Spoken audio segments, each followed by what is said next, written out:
Okay, it doesn't really matter where you look. Experian just released their Q4 State of Automotive Finance report, and 60-day delinquency rates are the highest they've been in the past 5 years. They say about 1%. You can look at Cox Automotive, and they say that 60-day delinquency rates for the month of January were actually up over 2%. Doesn't really matter where you look. You can also go into the financial markets, Dad. Asset-backed securities, the actual bundles of loans that financial institutions sell off to other investors. Well, the delinquency rate on those loans, 60-day delinquency rate on those loans, jumped 26 basis points month over month. That's only a quarter. No matter how you slice it, folks, the auto industry is in for a rude awakening. Banks made loans to a heck of a lot of consumers over the past 18, 24 months that seemed okay at the time. And now, what's the saying? The chickens are coming to roost?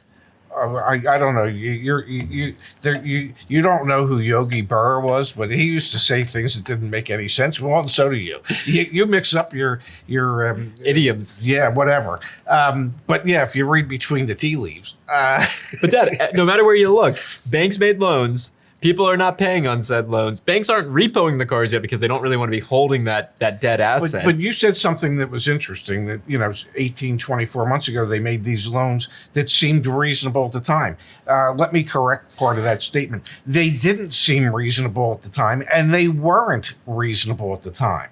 Okay? The banks made a conscious decision to float loans for much more than the vehicles were worth in order to keep the market moving. Yeah. Okay. So they weren't loans that made sense, at least not based on credit criteria and loan to value ratios and all that. They were loans that kept the loan department going, and they looked at it as, well, even if the percentage of people who fall behind goes up slightly, we're still going to be well ahead of the game because we're financing much more money, which would return much greater amounts of interest than if we had not made those loans.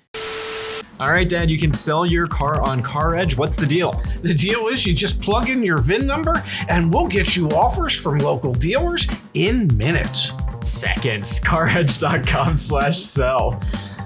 Okay.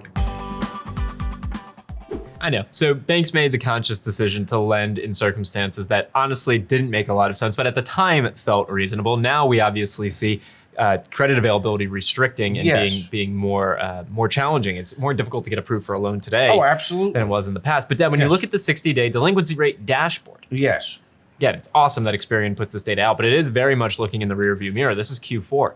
Dad, used car loans, 1.23% they say are 60 days or more delinquent. Again, the Cox Automotive Data suggests that significantly more auto loans are delinquent than that. New car loans, only 0.5% are delinquent there. If you bought a car from an independent dealer, they say 1.8% of independent dealer auto loans, indirectly funded through independent auto dealers, are delinquent over 60 days.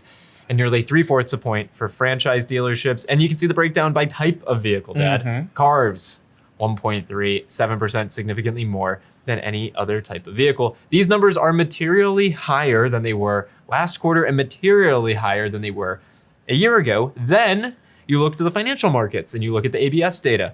We've had multiple percentage point increases year over year in charge-offs, in delinquency rates. So no matter how you slice it, the indicators are there that vehicles are going to get repossessed. However, this is the really interesting part of this, the repo rates that we've been able to get our hands on are not as high. I mean, we even have it here, Dad, from Auto Finance News. Delinquencies 30 plus days past due are surpassing pre-pandemic levels, but that is not translating into later term delinquencies or losses at the same pace. Ines Bito, Senior Vice President of US Auto ABS at DBRS Morningstar, told Auto Finance News.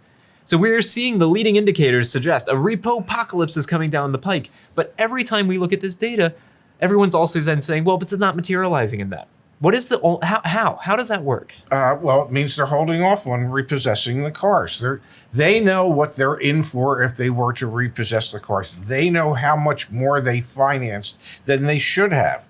And they don't want to get caught holding the bag. So they are working with people who are falling further and further behind to try and get those people caught up. And it might be they're taking partial payments. It might mean that they're just taking interest payments for the time being. Whatever it is that they're doing so that they don't actually have to repossess the vehicle.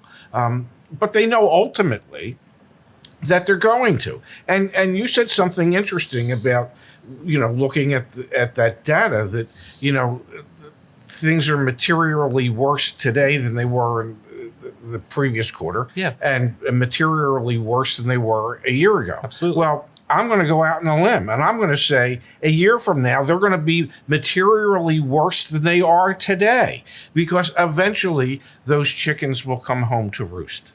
Oh, so that is the saying. Something like that. Yeah, that is the other question, I think, in all of this is what's the timing?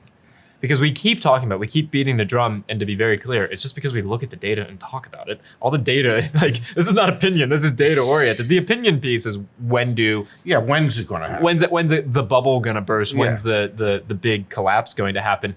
And I think you're right. I mean, it's not like it's going to stop a year from now. More and more people are going to go delinquent on their auto loans, because there was a great article in Bloomberg talking about people tens of thousands of dollars underwater on their car loans. More and more people are just going to stop paying. They're going to find ways to, I think, not get their vehicle repoed, and the banks are going to work with them on that. But we should see more and more of an increase in delinquency. I have no clear understanding if we will see a material increase in repossessions. I guess we won't. I can't really tell. It all depends how the banks want to handle the increasing amount of delinquency. Yeah, it really does. Do they want to repossess the vehicles, take them to the auction, and lose $10,000 to $15,000 per car, or do they want to delay the inevitable as long as they possibly can while still making some profit on the interest? I'm team that. I think so as well.